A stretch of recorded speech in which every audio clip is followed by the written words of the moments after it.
यावेळी आपल्या सोबत आहे गडचिरोली चिमूरचे खासदार अशोक नेते. सर, आमच्या चॅनल्समध्ये आपलं स्वागत आहे. सर, आम्ही तुमच्या कारण जाणून घेऊया, खासदार औद्योगिक महोत्सव विदर्भ ॲडव्हान्टेज हे जे उपक्रम राबविण्यात येत आहे, म्हटलं काय आपली संकल्पना आहे त्याबद्दल सांगा सर. सर्वप्रथम तर मी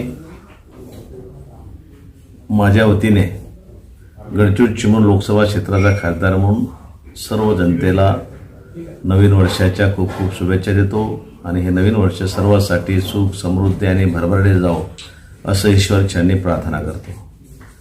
आपण विचारलेला जो प्रश्न आहे की औद्योगिक खासदार उद्योग महोत्सव हा कशासाठी आहे याबद्दल आपण प्रश्न विचारला. मी आपल्याला सांगू इच्छितो की आमचे लाडके नेते आदरणीय नितीनजी गडकरी यांच्या संकल्पनेतून निघालेला हा विषय आहे आणि त्यांनी खासदार औद्योगिक महोत्सव विदर्भ ॲडव्हान्टेज म्हणजे विदर्भाला याचा फायदा होईल या दृष्टीनं त्यांनी असोसिएशन तयार केलेली आहे त्यांच्या मार्गदर्शनामध्ये आणि ते असोसिएशन काम करत आहे. 1 महिन्यापूर्वी हॉटेल सेंटर पॉईंट या ठिकाणी त्यांनी विदर्भातील जे इंडस्ट्रियल आहेत विविध क्षेत्राचे काम करतात छोटे मोठे उद्योगात त्या सर्वांना बोलवलं होतं आणि त्या ठिकाणी या असोसिएशनची स्थापना केली. आज त्या औद्योगिक महोत्सव खासदार औद्योगिक महोत्सव यांचं एक भूमिपूजन होतं जागेचं कार्यालयाचं. त्या भूमिपूजनासाठी मी स्वतः खासदार आणि अजून 2-3 खासदार आले होते आणि सर्व इंडस्ट्रियल लोक त्या ठिकाणी आलेले होते. उद्देश हाच आहे की हा उद्योग सपाट्यानं वाढला पाहिजे, जलद गतीनं संपूर्ण विदर्भामध्ये हा पसरला पाहिजे, हा त्यामागचा उद्देश आहे. विशेष म्हणजे विदर्भामध्ये मोठ्या प्रमाणात खनिज संपदा आहे. उदाहरणार्थ गडचिरोली जिल्ह्यात आपण मी जर आपल्याला सांगू इच्छितो की 78% फॉरेस्ट आहे, ज्यामध्ये मोठ्या प्रमाणात खनिज संपदा आहे जसं की ग्रेनाइट, डोलोमाइट, हिरा, पन्ना, मॅग्नीज, कोयला, सोना मोठ्या प्रमाणात आहे, ज्याच्यावर शेकडो उद्योग होऊ शकतात, कारखाने होऊ शकतात. पण आजपर्यंत होऊ शकले नाही याचं कारण त्या ठिकाणी ट्रान्सपोर्टेशन नव्हतं.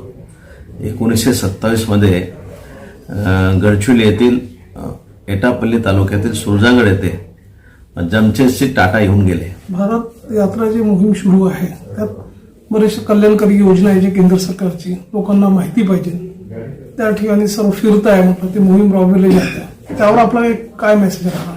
नाही, हे खरं आहे की या देशाचे लाडके पंतप्रधान आदरणीय नरेंद्र मोदी यांनी 9.5 वर्षात म्हणजे त्यांना पंतप्रधान होऊन 9.5 वर्ष झालेले आहे. 9.5 वर्षामध्ये एवढे हिताचे निर्णय घेतले त्यांनी, गोरगरीब लोकांच्या जनकल्याणचे निर्णय घेतलेले आहे जे 60 वर्षात घेतले नाही मागच्या सरकारने, ते 9.5 वर्षात मोदी साहेबांनी घेतलेले आहे. आणि कल्याणकारी योजना आहेत आणि त्या सर्व कल्याणकारी योजना लोकांपर्यंत पोहोचले पाहिजे. अनेक लोकांना योजना माहीत नाही आहे, त्यामुळे विकसित भारत संकल्पना यात्रेच्या माध्यमातून गावागावापर्यंत प्रत्येक दिवशी 2 ग्रामपंचायतमध्ये त्यांचा रथ त्या ठिकाणी उभा असतो मोदींचा आणि त्या ठिकाणी सर्व स्टॉल लागलेले असतात.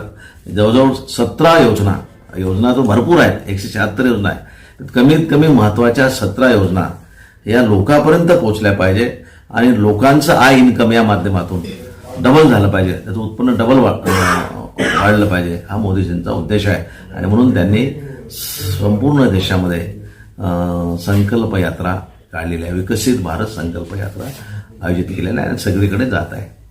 हे होते खासदार अशोक नेते, ज्यांनी सांगितलं जे खासदार औद्योगिक महोत्सव आहे जे विदर्भ ॲडव्हान्टेज एक सर्वांसाठी आणि सर्वांच्या विकासासाठी एक माइलस्टोन ठरेल आणि आपण आपलं मत आमच्या वाहिनीवर मांडलं.